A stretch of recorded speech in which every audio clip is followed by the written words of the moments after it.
Express நேருக்கு ஒரு question கேட்டிருந்தோம். அதாவது இருக்கை கூப்பி கடவுளை வணங்குவதை விட ஒரு கை நீட்டி உதவி செய். அதுக்கு ஒரு சில பேர் கமெண்ட் பண்ணியிருந்தீங்க. அதுக்கான ஆன்சர் என்னன்னா அன்னை தெரசா. அன்னை தெரசா ஆகஸ்ட் 26ஆம் தேதி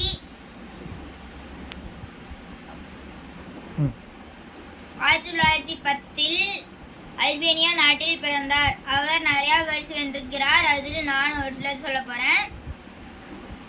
1978 மனிதநேயம், சகோதரத்துவம், சமாதானம் இவற்றுக்கான பல்சான் பரிசு வென்றார். 1979 அமைதிக்கான நோபல் பரிசு வென்றார்.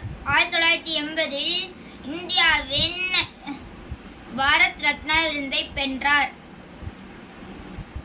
1997 செப்டம்பர் 5ஆம் தேதி மறைந்தார். இன்னைக்கு இந்த ஃபேக்ட் பிடிச்சிருந்தா லைக் பண்ணுங்க, சப்ஸ்கிரைப் பண்ணுங்க. நாளைக்கு இன்னொரு ஃபேக்டோட வர அதுக்கு முன்னாடி உங்களுக்கு வேற யாராவது பத்தி தெரிஞ்சுக்கணும்னா இன்னைக்கு கமெண்ட் பண்ணுங்க. அதை பத்தி ஒரு வீடியோ போடலாம். ஓகே, பாய்.